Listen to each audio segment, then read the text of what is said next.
People versus Kelly Bryant, case numbers 250310FY and 250216FY.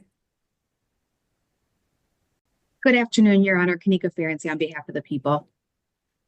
Good afternoon, Your Honor. Erica Smith appearing on behalf of the people for the welfare fraud case. All right. Good afternoon, Your Honor. Cecilia Kirandango appearing on behalf of Kelly Bryant. She's present via Zoom, Your Honor. I have no objection to Zoom. All right. Thank you. Ms. Bryant, would you state your name for the record, please? I'm Kelly Bryant. Thank you. This is the time and date set for another probable cause conference on these cases. Ms. Kirandango, how did you want to proceed? Your Honor, so I'm asking that you schedule the child abuse matter for a preliminary examination. Yesterday, I want to say a little bit before 3 p.m., I was tendered partial medical records. There's apparently still outstanding medical records that are needed. I think they're needed for the exam. But at this time, I think it's been a couple of months almost now, so I'm asking that you give us a date for a preliminary examination. And I suppose either the documents get there or they don't, but we can conduct an exam at this time. And if at some time between now and then we decide that this should be a waiver, then I can inform the court and Ms. Ferenczi. On the welfare fraud case, I would like, that case is going to be a waiver, just as an offer of proof. I would like to keep these cases together though. So if it's possible, and I don't think Ms. Smith has an objection, to just set that one over for another PCC for the date of the exam for the other case. Just so we avoid having things in circuit court, things here. I think it's just easier for judicial economy, but that case will not be proceeding to exam. I don't have an objection to that, Your Honor, as long as, since the record's clear that I wouldn't be having any witnesses there. I'm fine with it being a PCC on that date because I agree with Ms. Kirandango that we want them to move together. All right. Given that we are setting the child abuse matter for a preliminary exam, and given that the defendant is in custody, are both sides available next Friday, which would be April 25th? That is an available date for the court. Is that in the morning, did you say? We would start in the morning. How many witnesses might there be for people? Your Honor, I believe a half day would be appropriate in terms of witnesses. Okay. Unfortunately, I am in trial this upcoming Friday.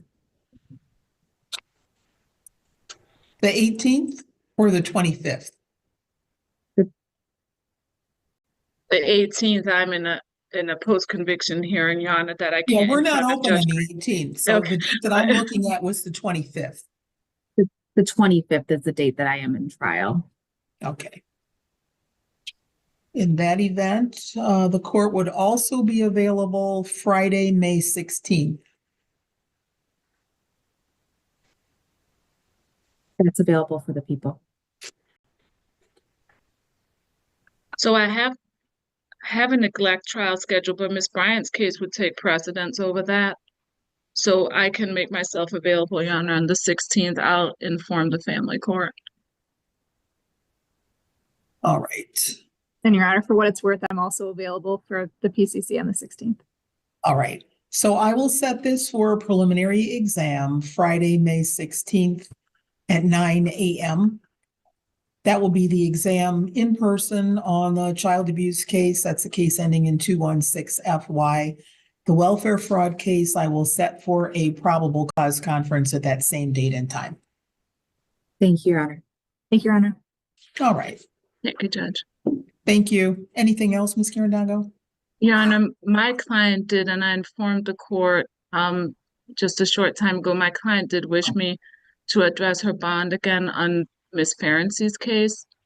I did indicate to the court, so the court had told us the last time that if I received medical documentation to support some of the things that Ms. Bryant was, submitting to the court, that we could bring it back in front of the court. I've issued several subpoenas with no luck. So there's been at least 3 subpoenas on the same medical facility and subpoenas on other facilities, and I don't have a return on any of it yet. But Ms. Bryant asked me, because the $50,000 cash bond with no surety, like a no bond for her. She cannot post that bond. She doesn't have the means for that. She can't get a bail bondsman for it. And there's nobody that has $50,000 cash. So she does still believe, as do I, that it's an unreasonable bond and would like to address it again.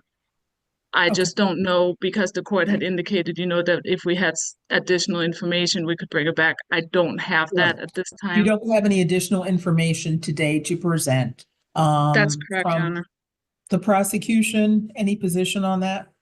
Your Honor, you were clear on March 7th of what you were requesting from Ms. Karen Dongo. That has not been presented. I don't believe that it should be addressed at this time unless there's additional information. All right, Ms. Smith, any comment?